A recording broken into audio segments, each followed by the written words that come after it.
semua keadaan jiwa kita, hati kita, perasaan-perasaan kita sudah lebih dulu bahkan pernah dirasakan oleh Nabi Muhammad SAW. Kalau Anda pernah gelisah, Nabi dulu pernah gelisah. Kalau Anda bahagia, Nabi juga pernah bahagia. Kalau Anda merasakan kekhawatiran, Nabi dulu pernah khawatir. Dan miniatur kehidupan kita sudah dicontohkan dalam perjalanan kehidupan Nabi Muhammad SAW agar kita bisa belajar mengatasi problematika kehidupan. Allahu Akbar, kalau beliau tidak diutus oleh Allah, kita tidak tahu bagaimana cara menyelesaikan pemetaan kehidupan kita hingga dengan saat ini. Bahkan satu ketika, pernah beliau kemudian dalam masa yang telah panjang berdakwah, qadarullah kemudian ada wahyu yang jeda datangnya tidak seperti biasanya. Biasanya datangnya cepat, berganti hari turun wahyu, ganti pekan turun wahyu. Ini beberapa masa wahyu belum turun. Ada hikmah di balik itu. Teman-teman sekalian, tiba-tiba beliau naik ke atas bukit, wahyu belum turun juga. Pulang ke rumah, belum turun juga. Sampai keadaan itu terlihat oleh kalangan kafir Quraisy dan mereka berkata, lihatlah Muhammad sudah gila. Dituduh gila. Jadi kalau Anda cuma dituduh dengan hal-hal yang ringan, dituduh soleh, kan? Dituduh kemudian orang yang berubah, dituduh semakin beriman dan sebagainya, barangkali itu lebih baik. Nabi dituduh gila, Anda bayangkan. Itu Muhammad sudah gila. Muhammad sudah ditinggalkan oleh Tuhannya. Muhammad sudah kehilangan pegangannya. Muhammad sudah tidak punya orientasi. Orangnya sudah enggak jelas, bolak-balik tidak karuan. Naik ke atas bukit seakan-akan orang yang frustasi dan seterusnya. Tapi tahukah Anda apa yang terjadi? Setelah berbagai cacian, makian, tuduhan macam-macam diterima oleh Nabi SAW, lantas tibalah masanya Allah menurunkan satu surah, bahkan disandingkan dengan surah yang lainnya, bersandinglah dua surah ini secara bersamaan turun. Surah ke-93 dan surah ke-94-nya. Terkait berkelindan, memberikan satu harapan yang sangat panjang. Kata Allah, وَالضُّحَى وَاللَّيْلِ إِذَا سَجَى مَا وَدَّعَكَ رَبُّكَ وَمَا قَلَى وَلَلْآخِرَةُ خَيْرٌ لَكَ مِنَ الْأُولَى وَلَسَوْفَ يُعْطِيكَ رَبُّكَ فَتَرْضَى أَلَمْ يَجِدْكَ يَتِيمًا فَآوَى وَوَجَدَكَ ضَالًّا فَهَدَى وَوَجَدَكَ عَائِلًا فَأَغْنَى فَأَمَّا الْيَتِيمَ فَلَا تَقْهَرْ وَأَمَّا السَّائِلَ فَلَا تَنْهَرْ وَأَمَّا بِنِعْمَةِ رَبِّكَ فَحَدِّثْ. Ya Muhammad, saya bersumpah dengan waktu duha. Kalau kita baca dengan ilmu balaghahnya, itu bukan sekedar sumpah mengilustrasikan waktu duha. Karena di ilmu balaghah itu nanti ada 3 turunan ilmu.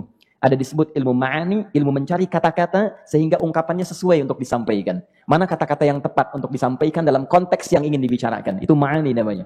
Kemudian setelahnya ada ilmu bayan. Bagaimana mengemas kosakata yang bagus ini sehingga bisa disampaikan dengan jelas. Orang tidak bingung menerimanya, paham maksudnya.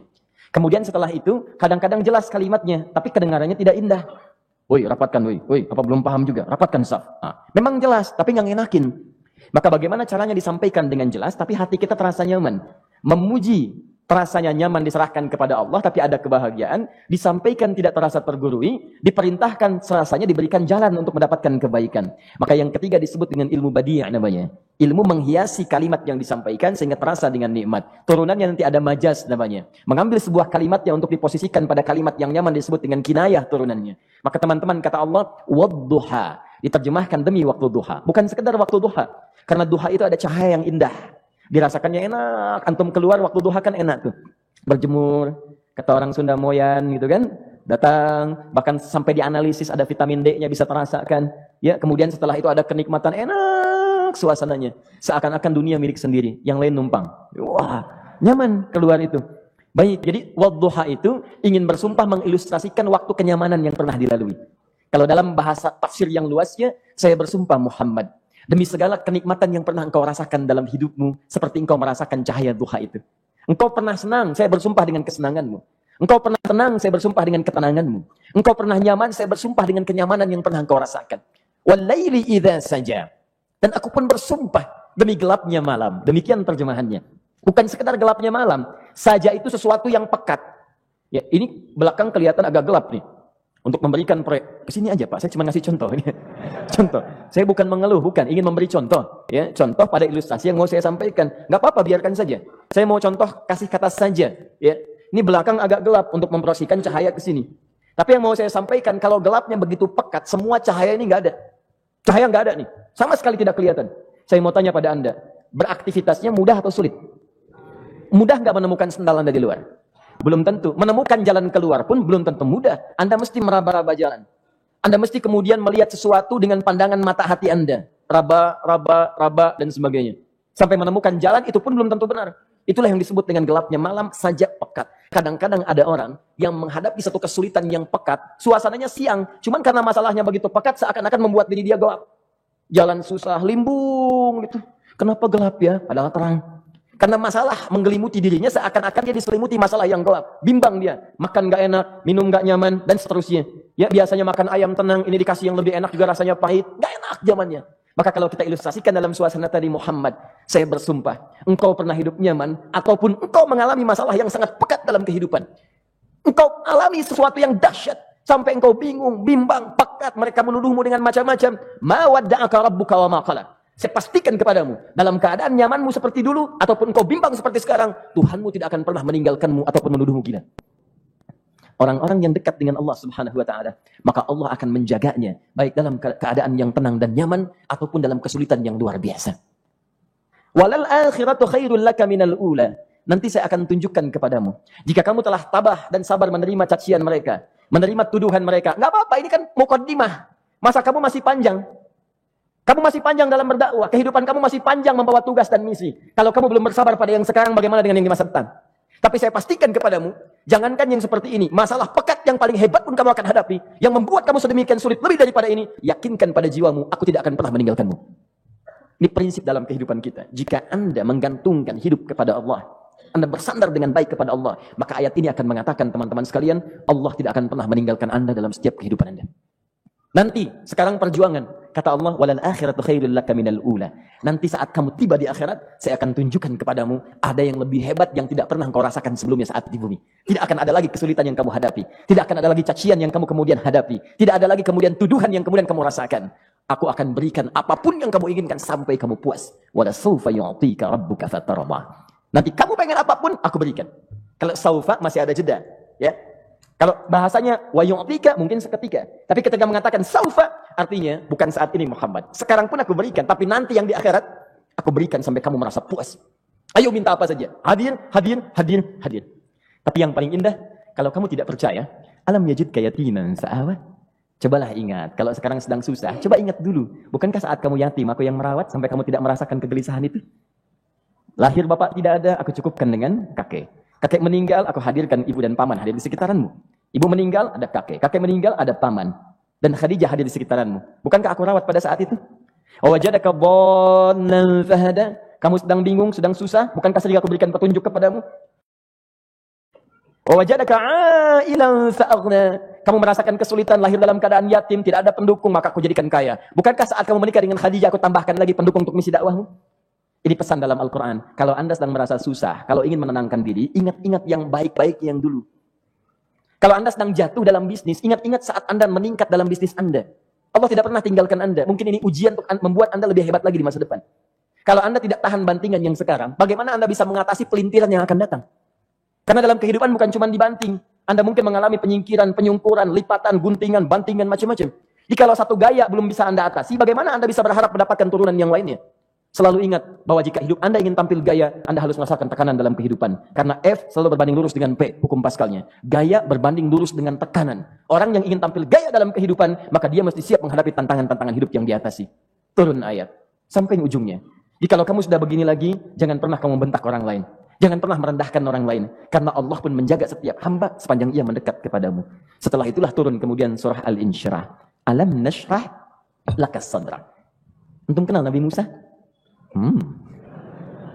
Baik. Tapi agak lumayan lah. Tadi saya di Soreang kenal Fir'aun. Di sini Musa. Baik, alhamdulillah. Perhatikan ya, dahsyatnya pemberian Allah kepada Nabi Muhammad SAW. Nabi Musa alaihi salam. Dan sering kali kita bacakan untuk memohon kepada Allah. Rabbi syrahli sadri. Perhatikan baik-baik. Ini keunggulan Nabi Muhammad SAW dibanding Nabi Musa alaihi salam. Dua-duanya Nabi, Rasul, tapi masing-masing punya keistimewaan. Musa, Nabi, berdakwah, memohon kepada Allah kelapangan hati. Rabbi syrahli sadri. Ya Allah, tolong lapangkan hatiku nih. Kenapa mesti lapang? Karena pasti Musa merasakan nih. Saya tahu betul karakter Fir'aun. Belum apa-apa sudah memaki. Kalau orang yang hatinya tidak lapang, tidak akan tahan dengan makian, keluarlah kemudian balasan yang tidak digambarkan sebelumnya. Fir'aun itu kasar. Kasarnya bukan sekedar kasar. Bahkan saking kasarnya bisa berujung pada eksekusi kematian. Saya contohkan tadi di Soreang. Ini saya nggak suka dengan rambutnya nih, kata Fir'aun. Bukan nyuruh-nyukur mas, tolong pisahkan kepala dari badannya. Gitu gayanya tuh, Fir'aun. Ya. Bukan nggak ngenakin. Susah dengan Fir'aun itu. Jadi kalau belum apa-apa datang Musa ke situ, hatinya tidak seluas samudra. hatinya tidak lapang, cuman seluas gelas, tidak akan sabar menerima cacian Firaun. Begitu datang dicaci, dasar anak gak tahu diri, gak tahu malu, sudah saya rawat begini. Ya Allah, saya bosan dengarnya, matiin aja sekarang. Musa Nabi berdoa dikabulkan. Cuman kalau Firaun kemudian ajalnya misal wafat pada saat itu, tidak akan jadi contoh kepada kita untuk kekinian. Bagaimana orang yang bebal untuk bertobat kepada Allah Subhanahu wa taala. Bagaimana penyimpangan dalam kedudukan. Bagaimana dia kemudian akrab dengan pengusaha yang gelap. Di pengusaha gelap berpartner dengan penguasa zalim. Sudah ada dari dulu. Pengusahanya disebut dengan Qarun. Kemudian mohon maaf, ya, yang pemimpinnya disebut dengan Firaun. Tokoh intelektualnya disebut dengan Haman. Makanya cerita ini komplit di Quran. Sudah ada. Di setiap persoalan dalam kehidupan masyarakat disebabkan 3 hal yang berkolaborasi. Kalau bukan penguasa zalim, berpartner dengan pengusaha gelap, ditopang oleh intelektual yang sembrono. Itu persoalan. Jadi kalau ada sekarang intelektual menyalahgunakan kepintarannya, dia terlambat, sudah ada Haman dulu. Dan gak usah bersaing, dia bisa bikin piramida, Anda belum tentu bisa membuatnya. Kalah Anda, masih kalah hebat. Ya, jadi kalau dititipkan sesuatu, jangan disimpangkan. Yang ingin saya sampaikan, Musa mengatakan, Rabbi shrah li sadri. Nabi berangkat berdoa dikabulkan oleh Allah. Nabi Muhammad belum minta turun ayat. Alam nashrah laka sadra. Yang ini minta, Rabbi shrah li sadri. Nabi Muhammad, alam nashrah laka sadra. Muhammad, mulai dari peristiwa, sehingga engkau akan lebih sabar lagi menerima tantangan-tantangan dakwah. Mulai sejak itu, jangankan dimaki, dilempar batu di Taif. Dari Mekah, pergi ke Taif. Dengan Zaid kemudian. Sampai di Taif mendapatkan sesuatu yang tidak dibayangkan sebelumnya. Kalau cuma dihentikan saat mengajar, wajar. Ini dilempari batu. Anda bayangkan? Bisa kebayang nggak? Lempari batu tuh. Dilempar. Zaid jadi tameng, berdarah-darah, kemudian mundur. Mundur, beristirahat di bawah tepian pohon. Begitu beristirahat, datang malaikat penjaga 2 gunung. Turun malaikat dengan kesal mengatakan, Ya Rasulullah, mud yadaika ilas sama. Ya Rasulullah, angkat tanganmu ke langit. Minta kepada Allah, aku angkat 2 bukit di Taif, aku himpit keduanya mereka. Aku himpit penduduk Taif dengan 2 bukit itu. Apa jawab Nabi? Karena sudah mendapatkan kelapangan, ketenangan, belajar dari peristiwa-peristiwa tadi, indah jawabannya. Lah, katanya, tolong jangan lakukan. Innahum qaumun la ya'lamun. Mereka belum paham saja. Mereka belum mengerti. Tolong jangan lakukan. Aku bermohon kepada Allah. Boleh jadi nanti di masa depan akan ada hamba-hamba terbaik yang lahir dari bumi Taif ini. Kemudian beliau berkata, Rabbi, ila man takilluni, a ila qaribin yu'limuni, am ila ba'idin yu'dhini, fa ana radin ma lam taghdab ilayya. Ya Allah, kemana lagi engkau akan utus aku untuk berdakwah setelah peristiwa ini? Apakah tempatnya lebih dekat aku jangkau sekarang, tapi di situ aku akan disakiti lagi? Ataukah jaraknya masih jauh, tapi di tempat itu aku akan dizalimi lagi? Aku ridha ya Allah dengan itu semua, asalkan engkau tidak marah kepadaku. Asalkan engkau tidak marah kepadaku. La haula wala quwata illa billahil aliyil azim. Begitu kelapangan itu muncul, ridha dengan ketetapan dan siap, tabah, kuat hadir dalam jiwanya. Tiba-tiba turun undangan, tunaikan Isra dan Mi'raj. Diangkat statusnya, naik mendekat kepada Allah Subhanahu wa taala. Dihilangkan bebannya, wa wada'na anka wizrak alladhi anqadha dhahrak. Itu hikmah teman-teman.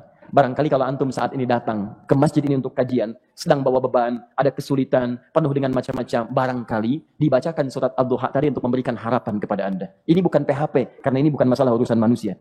Ini adalah janji yang tidak akan pernah diingkari. Innallaha la yukhliful mi'ad. Kata Allah, Anda punya masalah, ingat suasana tenang pada masa lalu. Bukankah saya memberikan ketenangan kepadamu? Mendekat kepada saya, Anda bersabar, yakinkan bahwa ujian yang saya berikan saat ini sesungguhnya untuk membuat kamu lebih hebat di masa depan. Karena orang hebat tidak akan pernah sepi dari ujian untuk membuat dia lebih kuat menghadapi tantangan dalam kehidupan.